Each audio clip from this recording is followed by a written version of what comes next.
आज के इस लेक्चर में सीपीटी के इस लेक्चर में एमए थर्ड सेमेस्टर के सभी विद्यार्थियों का पुनः स्वागत है।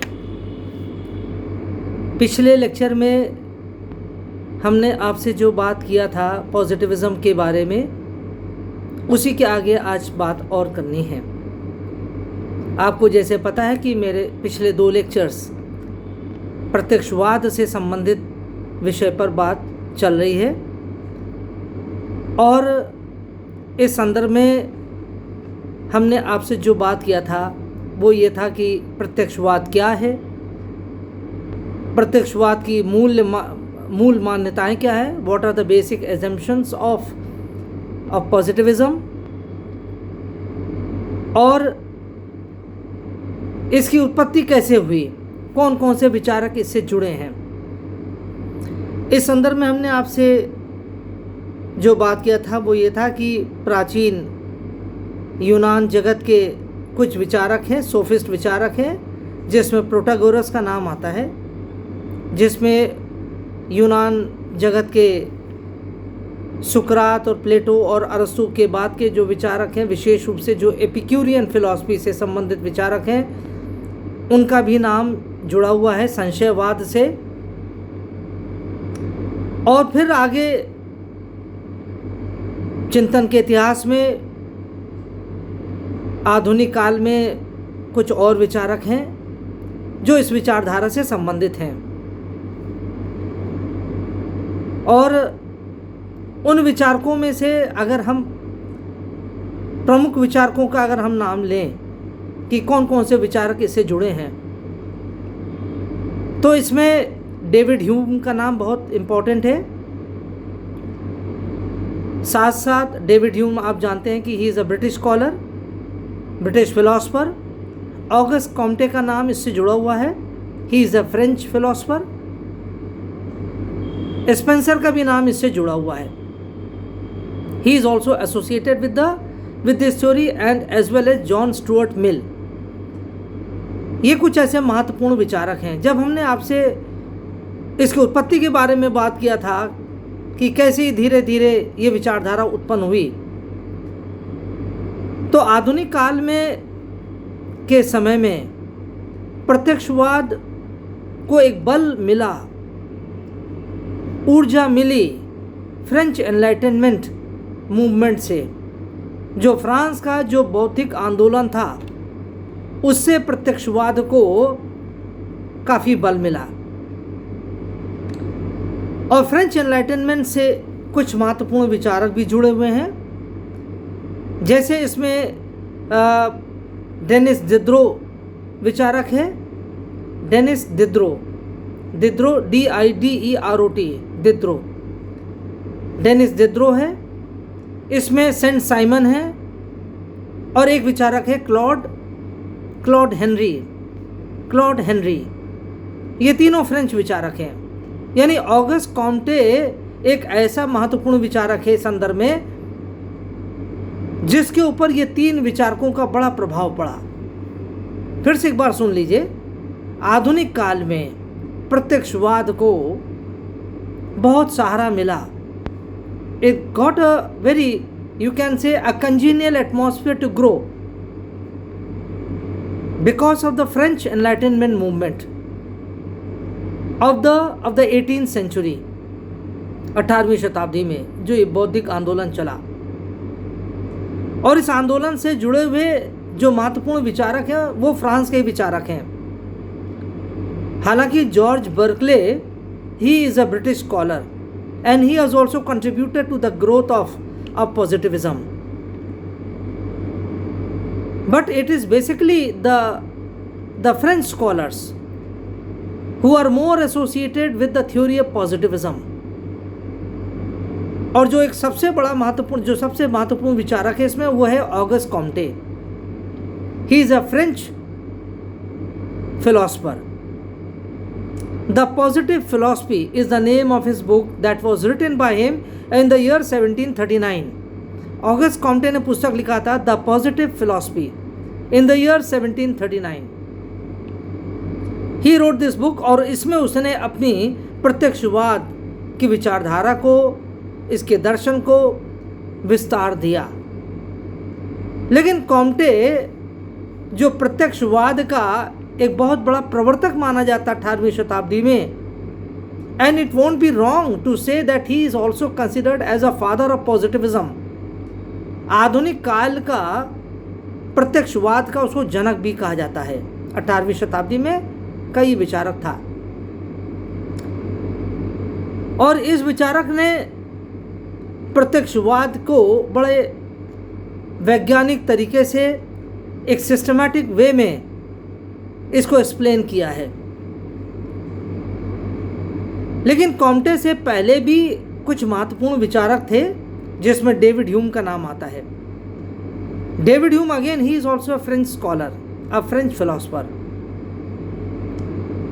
और उनकी पुस्तक जो है a treatise on human nature, a treatise on human nature, इस पुस्तक में आई एम सॉरी हियर कि the treatise on human nature, ये जो डेविड ह्यूम की पुस्तक है इसको 1739 में लिखा गया था डेविड ह्यूम ने।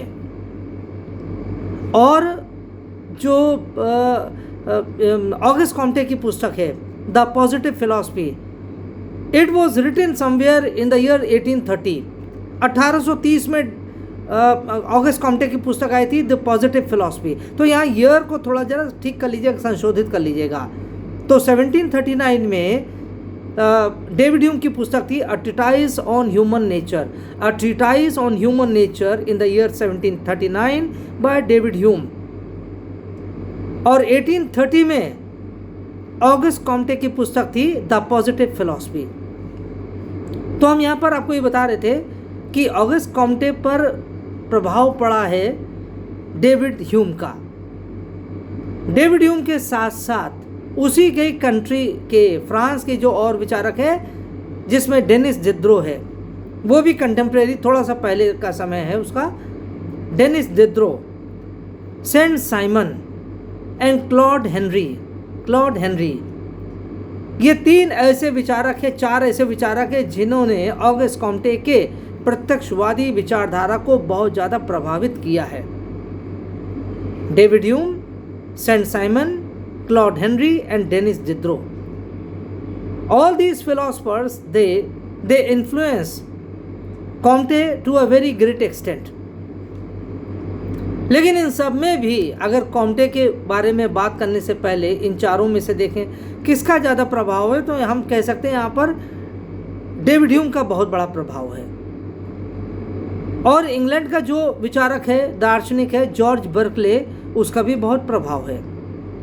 लेकिन जब हम डेविड ह्यूम के बारे में बात करते हैं, डेविड ह्यूम ने जो कुछ कहा है उसको बहुत कुछ ऑगस्ट कॉम्टे ने अपनी विचारधारा में सम्मिलित किया है। अब देखिए, डेविड ह्यूम एक ऐसा विचारक है जो संशयवादी भी कहा गया है। संशयवाद को उसने काफ़ी आगे बढ़ाया है, स्केप्टिसिज्म जिसे हम कहते हैं, और साथ साथ प्रत्यक्षवाद, यानी वास्तव में जो अस्तित्व में है, जो दिख रहा है वही सत्य है। अब देखिए यहाँ पर डेविड ह्यूम प्रत्यक्षवाद के संदर्भ में जो बात बताना चाहता है वो ये है कि व्यक्ति अपने तर्क के आधार पर अपने अंधविश्वासों को भी सिद्ध करने का प्रयास करता है।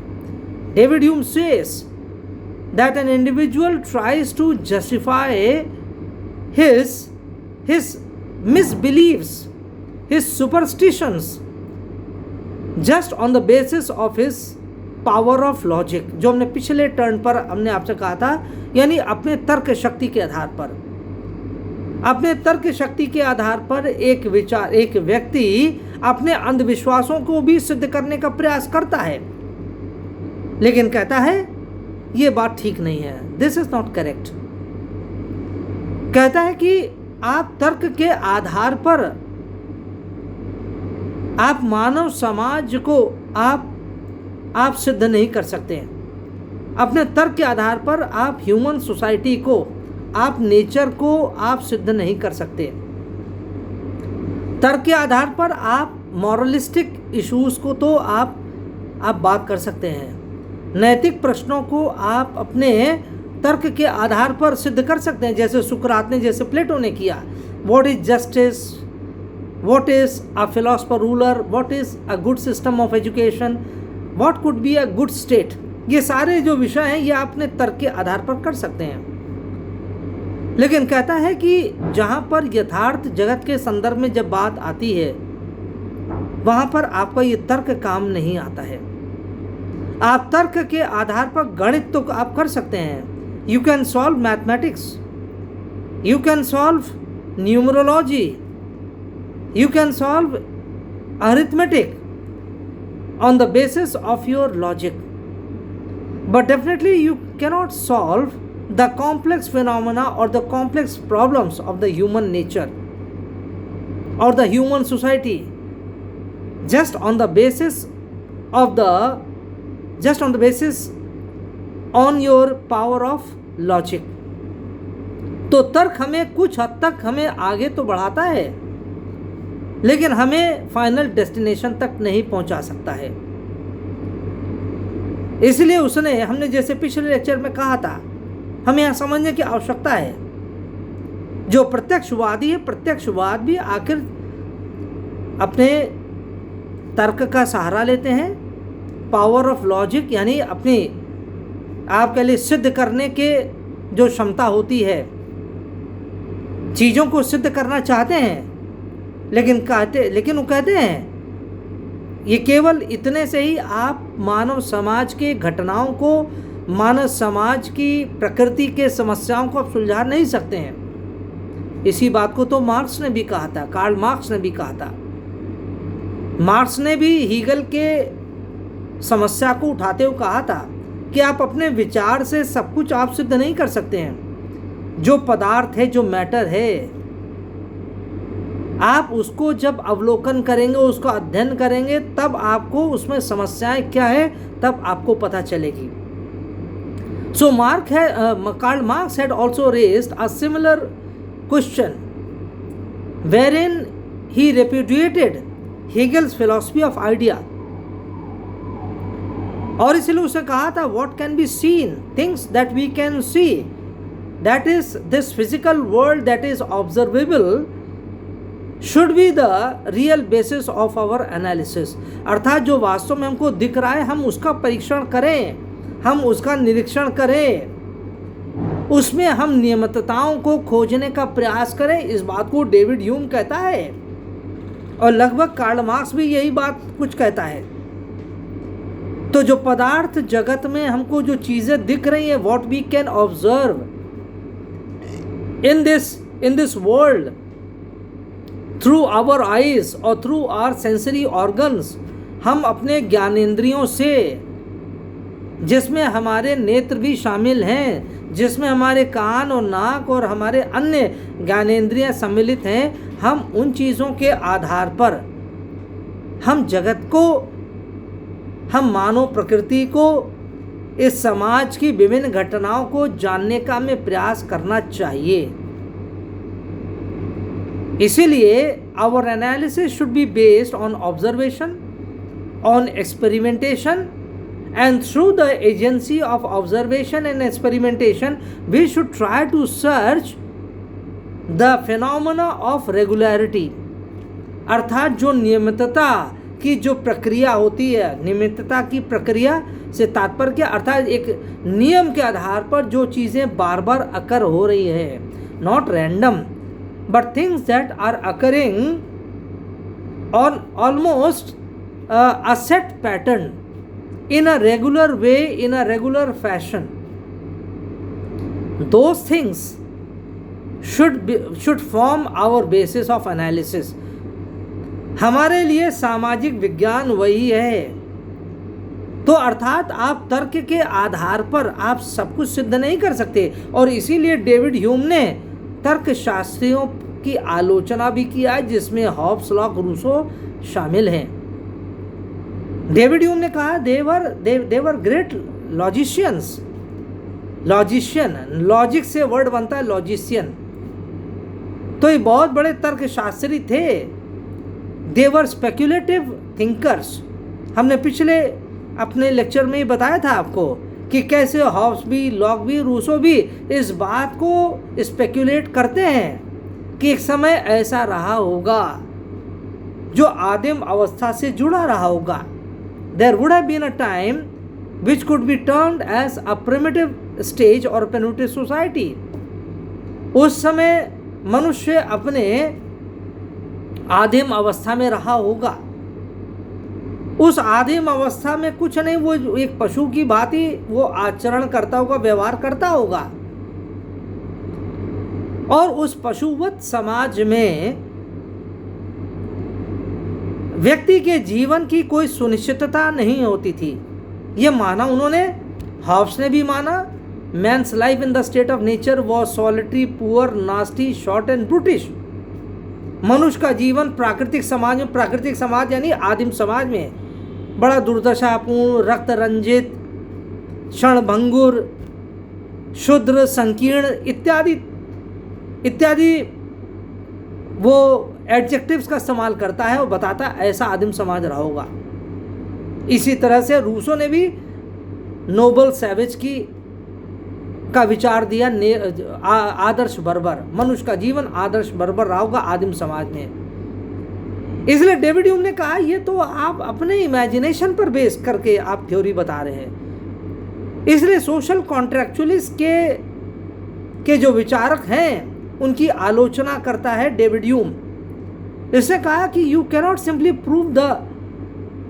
prove any phenomena, that is phenomena of human existence or human evolution just on the basis of your speculation or imagination. हाँ, कुछ हद तक आप अपने बात को रेशनलाइज करने का प्रयास कर सकते हैं.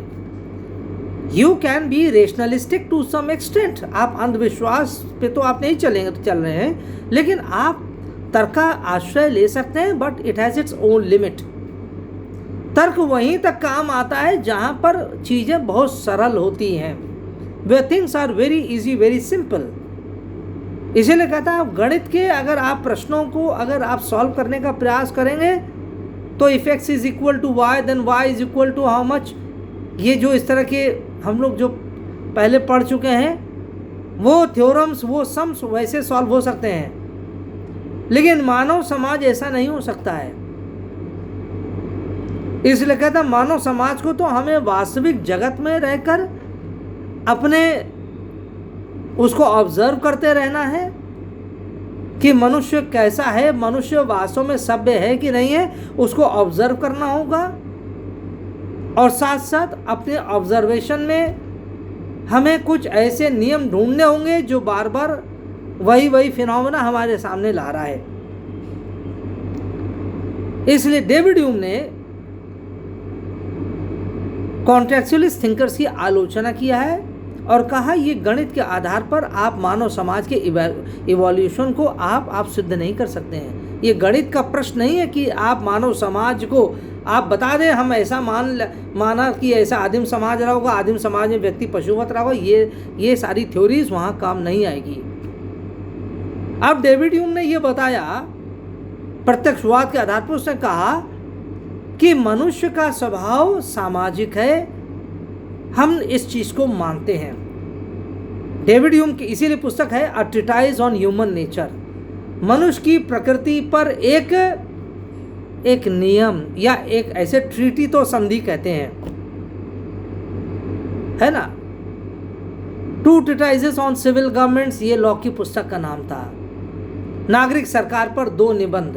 तो ट्रीटाइज को हिंदी में जो रूपांतरण किया गया है लॉ की पुस्तक का, वो निबंध के रूप में नागरिक सरकार पर 2 निबंध. इसी तरह से अगर हम कहें ट्रीटाइज ऑन ह्यूमन नेचर जो डेविड ह्यूम की पुस्तक है, अर्थात मानव प्रकृति से संबंधित एक निबंध अगर हम कह लें. इसलिए वो मानव प्रकृति के बारे में जब बात करता है वो एक प्रत्यक्षवादी दृष्टिकोण अपनाता है डेविड ह्यूम, और कहता है कि समाज की उत्पत्ति इसलिए हुई क्योंकि मनुष्य एक सामाजिक प्राणी है. That man is a social creature. और ये बात वो अरस्तु से प्रभावित होकर कहता है. अरस्तु ने तो भी कहा था man is a social animal. इसी बात को डेविड ह्यूम ने कहा कि that man is basically a social creature.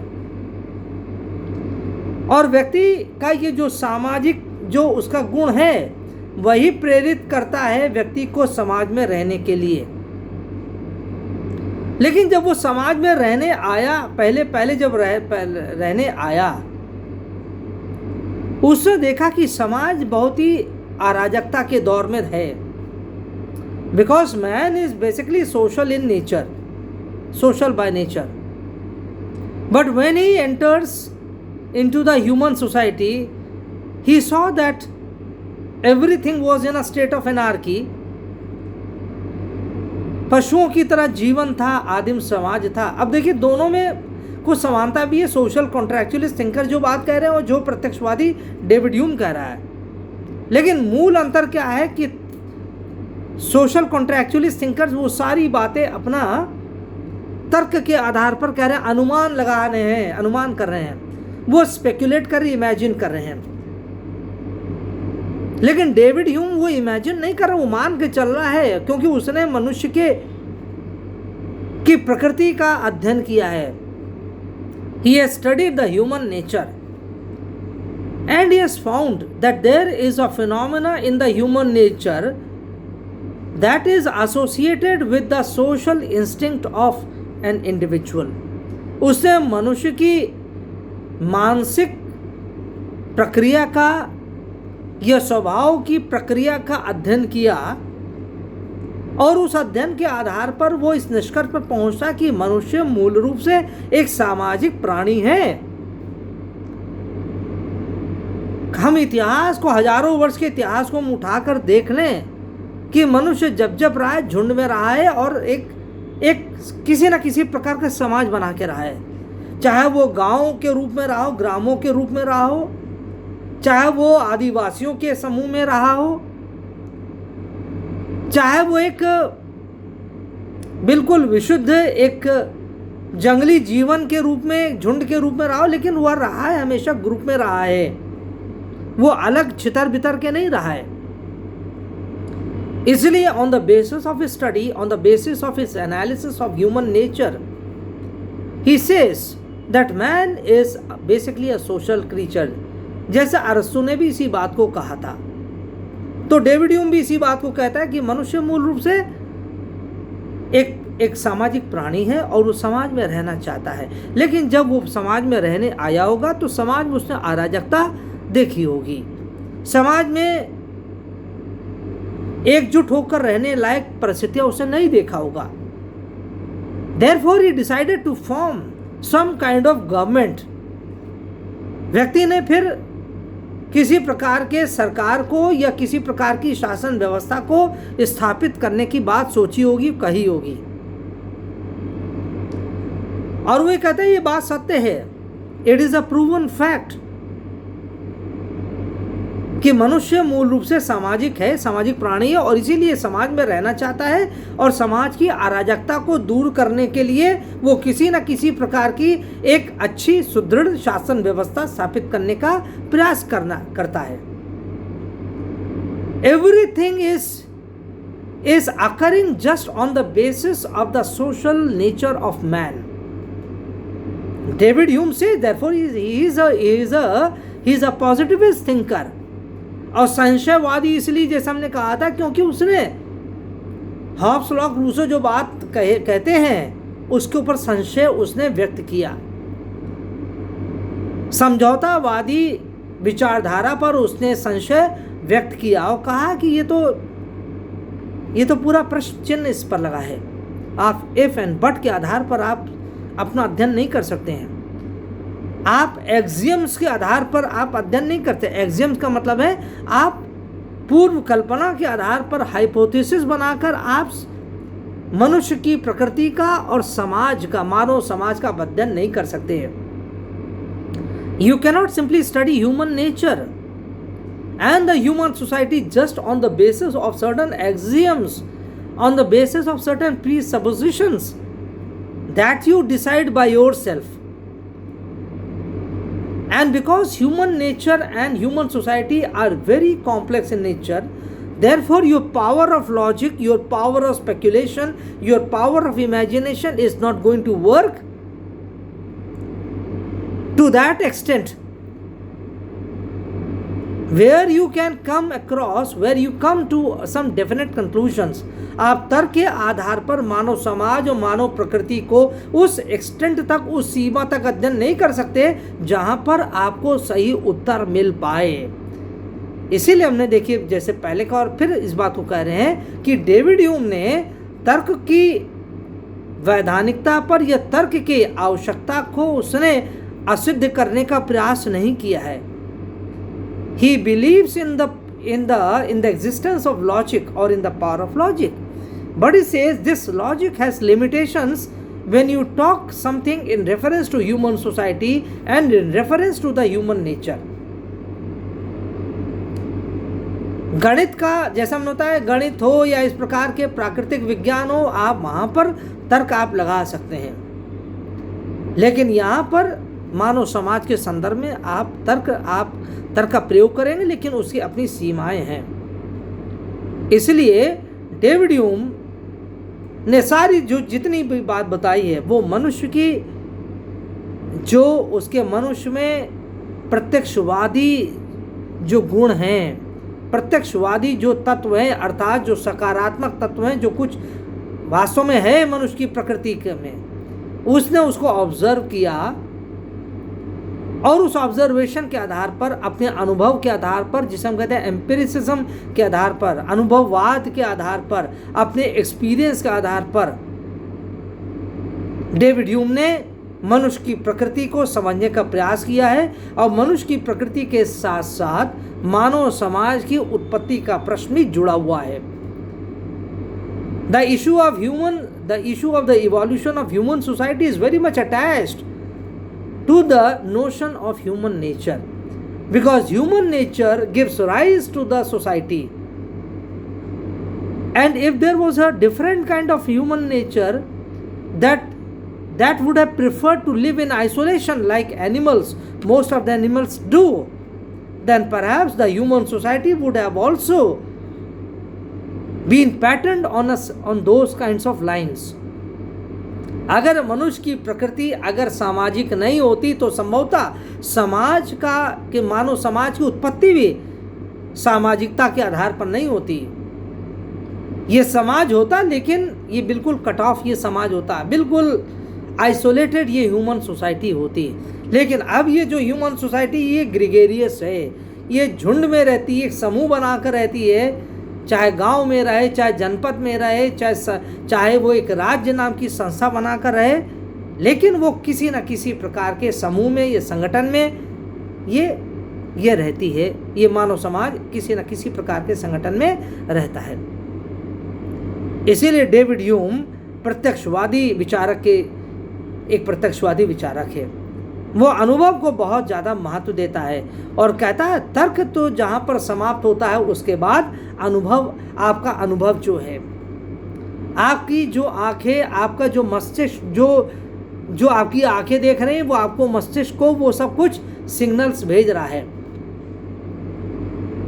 बड़े बड़े लोगों ने, इतिहासवादियों ने इतिहास जो लिखा है वो अपने अनुभव के आधार पर, whatever they observed during their times, whatever they saw, whatever they felt, whatever they experienced during their times, they wrote an account of all those events and happenings. अपने अपने समय की घटनाओं को उन्होंने अपनी पुस्तकों के माध्यम से उसको लिखा। इसीलिए ये डेविड ह्यूम का, जब इसलिए हमने कहा ये बहुत बड़ा उसका एक कंट्रीब्यूशन है। अब देखिए डेविड ह्यूम का ये जो प्रभाव है, ये प्रभाव डेविड ह्यूम का ऑगस्ट कॉम्टे पर पड़ा। ऑगस्ट कॉम्टे कुछ ही वर्ष के बाद उनका उदय होता है फ्रांस में, और ऑगस्ट कॉम्टे को श्रेय मिला और श्रेय था प्रत्यक्षवाद का जनक, आधुनिक समय का, आधुनिक काल का प्रत्यक्षवाद का जनक, the father of modern positivism. He is the father of the theory of positivism. और साथ साथ उसको समाज शास्त्र का जनक भी कहा जाता है. He is also termed as the father of sociology. So Auguste Comte holds two kinds of distinctions.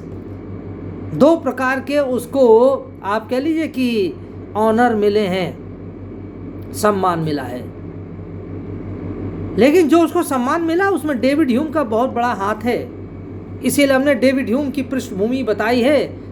David Hume की इसीलिए पुस्तक जो नाम है a treatise on human nature, और the positive philosophy is the work of August Comte.